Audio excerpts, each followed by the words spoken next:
हरे कृष्णा। आपके अपने चैनल धर्म साधना में आपका बहुत बहुत स्वागत है। माँ भगवती दुर्गा की कृपा सदैव आप और आपके समस्त परिवार पर बनी रहे। दोस्तों, वरुथनी एकादशी वैशाख मास के कृष्ण पक्ष की एकादशी का नाम है वरुथनी एकादशी।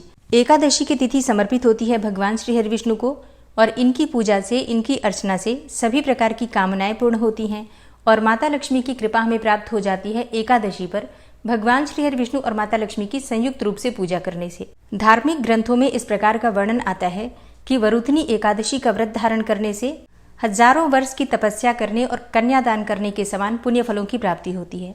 तो ये दिन बहुत महत्वपूर्ण होता है। अगर आप व्रत धारण करते हैं अत्यंत ही श्रेष्ठ है। मान लीजिए किसी कारणवश अगर आप व्रत नहीं भी कर पाते हैं तो भी भगवान श्री हरि विष्णु की पूजा आपको आज के दिन जरूर करना है। तो इतने मात्र से ही भगवान श्री हरि विष्णु की असीम कृपा आपको प्राप्त हो जाएगी। तो आज की वीडियो में आप जानेंगे कि साल 2025 में वरुथनी एकादशी कब है, एकादशी की तिथि कब प्रारंभ हो रही है, कब समाप्त हो रही है, व्रत हमें कब धारण करना है और पारण करने का यानी कि व्रत खोलने का शुभ मुहूर्त क्या है।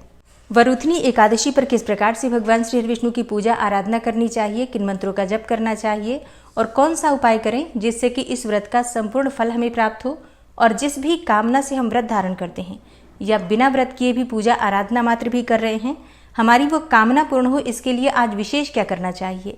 संपूर्ण जानकारी वरुथनी एकादशी व्रत से संबंधित आज की वीडियो में शेयर करने वाली हूँ। तो बहुत महत्वपूर्ण है आज की वीडियो, पूरा जरूर देख लीजिए। वीडियो अच्छी लगे तो लाइक भी जरूर कीजिए क्योंकि आपके लाइक्स, आपके कमेंट्स मेरे लिए बहुत महत्वपूर्ण होते हैं। ये एकमात्र जरिया है जिनसे मुझे पता चलता है कि आपको ये वीडियो अच्छी लगती हैं और आपके लिए ये वीडियो उपयोगी है। तो अगर वीडियो अच्छी लगे तो लाइक तो जरूर ही किया कीजिए। तो सबसे पहले जानते हैं कि वरुथनी एकादशी की तिथि कब प्रारंभ हो रही है, कब समाप्त हो रही है और व्रत हमें कब धारण करना है।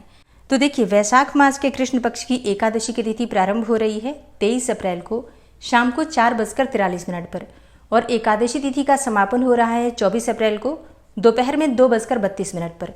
तो सूर्योदय कालीन तिथि में एकादशी का व्रत हम धारण करते हैं और इसके अनुसार 24 अप्रैल 2025 गुरुवार को वरुथनी एकादशी का व्रत हम धारण करेंगे। तो गुरुवार का दिन जो कि भगवान श्री हरि विष्णु को अत्यंत प्रिय है, भगवान श्री हरि विष्णु को समर्पित होता है गुरुवार का दिन और उस दिन एकादशी तिथि जो कि भगवान श्री हरि विष्णु की अत्यंत प्रिय तिथि है। तो बहुत ही शुभ संयोग में एकादशी वरुथनी एकादशी की तिथि हमें प्राप्त हो रही है और इस दिन भगवान श्री हरि विष्णु की पूजा करने से, मंत्रों का जप करने से दुगना फल हमें प्राप्त होगा।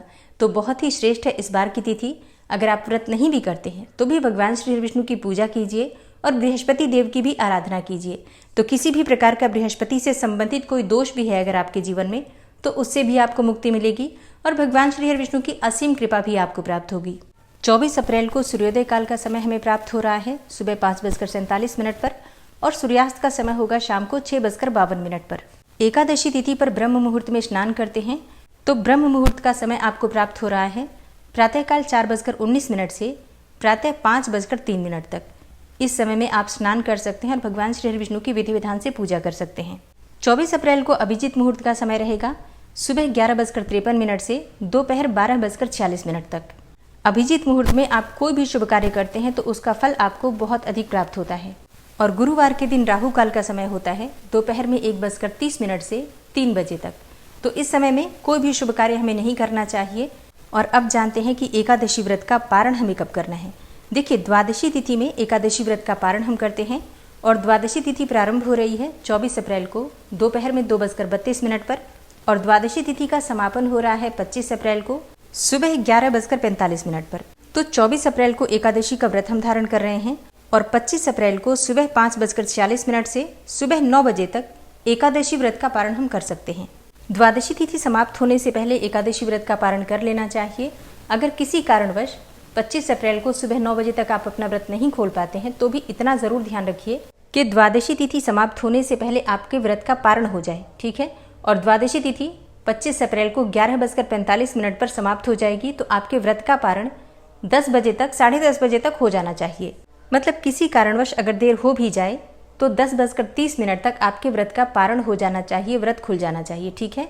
23 अप्रैल को दशमी तिथि के नियम का पालन करना है, शुद्ध सात्विक भोजन करना है, ब्रह्मचर्य का पालन करना है और भूमि पर शयन करना है अगर संभव हो तो। फिर एकादशी के दिन प्रातःकाल जल्दी उठकर और स्नान कर लीजिए गंगा जल मिश्रित जल से, उसमें थोड़ी सी हल्दी जरूर मिला लीजिए। फिर भगवान श्री हरि विष्णु की विधि विधान से पूजा कीजिए। व्रत का संकल्प जरूर ले लीजिए अगर आप व्रत धारण कर रहे हैं तो। दिन भर आपको व्रत धारण करना है। व्रत में आप फलाहार कोई सा भी कर सकते हैं। फलाहार और जलाहार के द्वारा एकादशी व्रत हम धारण करते हैं और शाम के समय फिर से स्नान करके भगवान श्री विष्णु की विधि विधान से पूजा करते हैं। रात्रि में अखंड दीपक अवश्य प्रज्वलित करना है और एकादशी की रात्रि में जितना भी समय हो सके जागरण अवश्य कीजिए, भजन कीर्तन कीजिए, मंत्रों का जप कीजिए। कोई पाठ, कोई स्तोत्र पढ़ना चाहते हैं भगवान श्री विष्णु की कृपा के लिए तो जरूर पढ़िए, जैसे कि गजेंद्र मोक्ष का पाठ आप कर सकते हैं, विष्णु सहस्त्रनाम का पाठ कर सकते हैं, नारायण कवच पढ़ सकते हैं। कोई भी मंत्र आप जप सकते हैं अधिक से अधिक संख्या में। हरे कृष्ण कृष्ण कृष्ण हरे हरे, हरे राम राम राम हरे हरे। इस प्रकार से भजन कीर्तन करते हुए रात्रि जागरण आप कर सकते हैं, जितना भी समय आपसे संभव हो। फिर द्वादशी के दिन प्रातःकाल जल्दी उठ जाइए, नित्य कर्मों से निवृत्त होकर स्नान कर लीजिए। फिर विधि विधान से भगवान श्री विष्णु की पूजा कीजिए और शुद्ध सात्विक भोजन बनाकर भगवान श्री विष्णु को भोग में अर्पित करने के बाद किसी ब्राह्मण को भोजन कराकर स्वयं भोजन करना चाहिए। अगर ब्राह्मण को भोजन कराना संभव न हो तो ब्राह्मण के भोजन के निमित्त भोजन की कच्ची सामग्री निकाल दीजिए और फिर आप स्वयं भी शुभ मुहूर्त में पारण कर सकते हैं। भोजन की जो सामग्री आप निकालते हैं दक्षिणा के साथ हमें निकालना होता है, मतलब कुछ पैसे अवश्य रखिए। एकादशी के दिन भगवान श्री विष्णु की पूजा करते हैं तो तुलसी का पत्ता अवश्य अर्पित करते हैं, लेकिन एकादशी के दिन हम तुलसी के पत्ते तोड़ नहीं सकते हैं, तो एक दिन पहले से ही तुलसी का पत्ता तोड़ कर रखिए। जैसे कि दशमी तिथि के दिन आपको तुलसी के पत्ते तोड़ लेने हैं। एकादशी तिथि के दिन तुलसी में जल भी नहीं देना चाहिए, लेकिन हम दीपदान अवश्य करते हैं। तुलसी की परिक्रमा भी कर सकते हैं। 11 या फिर 21 की संख्या में अगर हम तुलसी की परिक्रमा करते हैं एकादशी के दिन तो भगवान श्री विष्णु की असीम कृपा हमें प्राप्त होती है। तो जल नहीं देना है, लेकिन तुलसी की परिक्रमा अवश्य करना है, तुलसी में दीपदान अवश्य करना है। आज के दिन तुलसी के पास बैठकर भगवान श्री विष्णु के मंत्रों का जप करना बहुत अधिक लाभ देने वाला होता है।